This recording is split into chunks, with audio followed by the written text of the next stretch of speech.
Also in the Trump land, I don't know if you heard this one, Trump is suing Bob Woodward, national treasure Bob Woodward, presidential historian Bob Woodward. Because, now let me break this down. Let me see if I understand this. Because Trump gave permission for Bob Woodward to use his own words typed out in a book called Rage that goes in your eyes, but never gave permission for Trump to use, for Woodward to use the audio recordings in another book, an audio book that goes into your ears. So Trump is definitely splitting hairs here. It's going to be an expensive legal battle for the publishing house. Trump is asking for $50 million.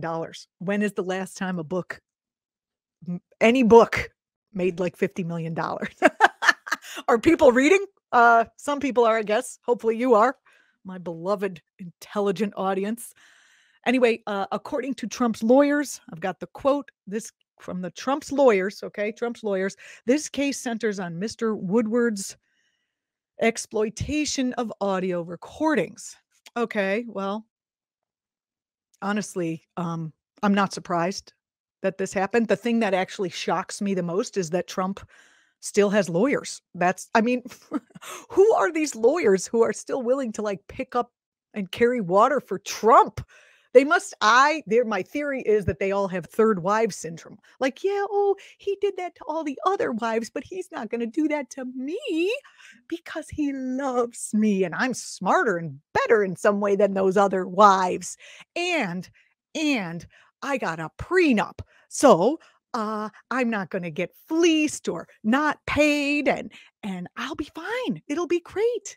They're not going to find me at the bottom of a spiral staircase. Not me.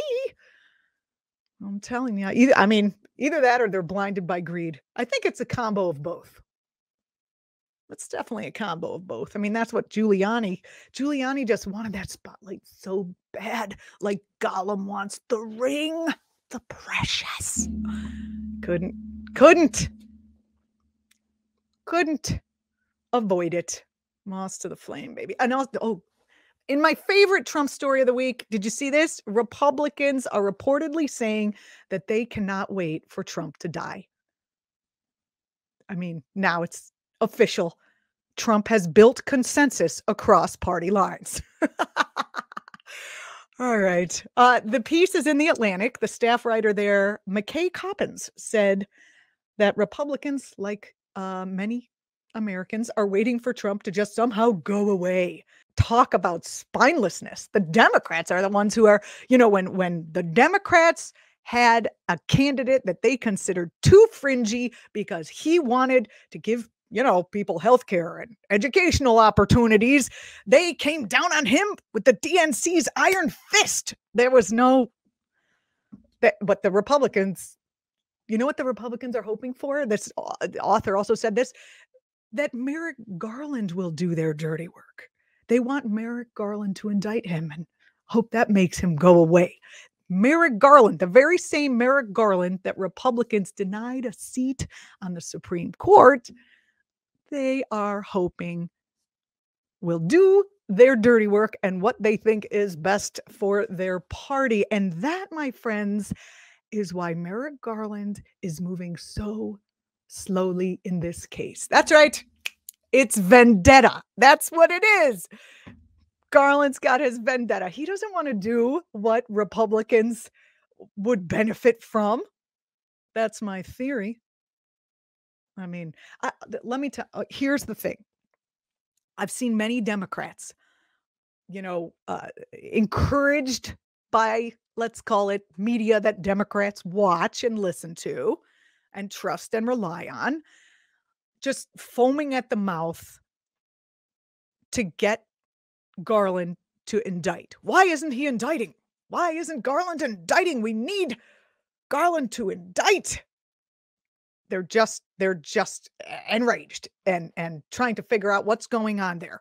But are we aware that we are enraged and we are pushing this man who can't really be pushed because it's not an elected position, but We're pushing and pushing for the exact same thing that Republicans would like to happen because it would pave the way for them to more easily elect one of their m more palatable would-be fascists. And there are a lot of them. We've got all kinds. There's a Christian fascist, Mike Pence. You got your corporate fascist, Ron DeSantis, warmongering nationalist fascist, Mike Pompeo. And then there's Nikki Haley, female fascist, who is not a strong enough person in her opinions to really have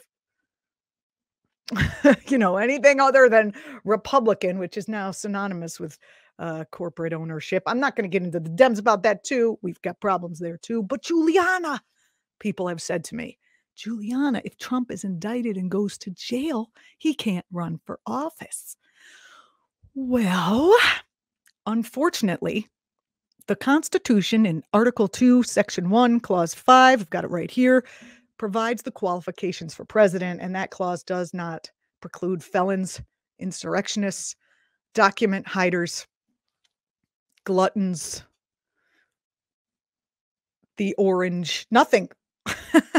It doesn't preclude felons from running for office. Okay. Fun fact, Eugene Debs, that's Eugene V. Debs, ran for office from prison 4 times in the 1900s, and so did a guy named John Gordon.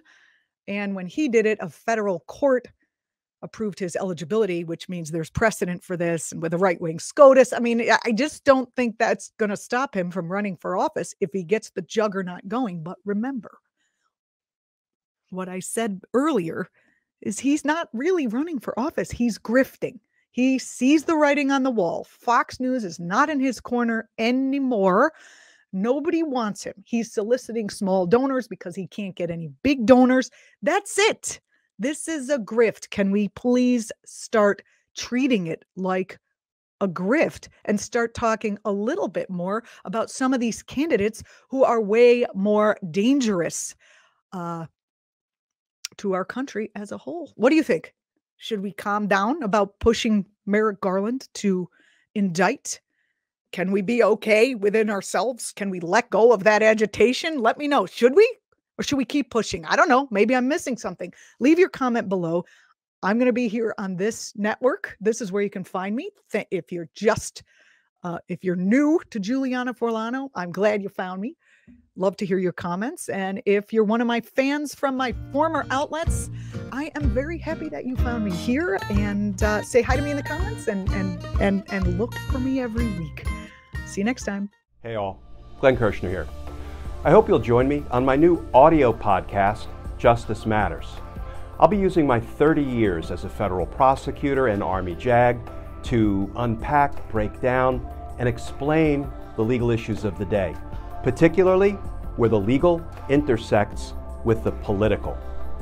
Please look for Justice Matters with Glenn Kirshner wherever you generally get your podcasts.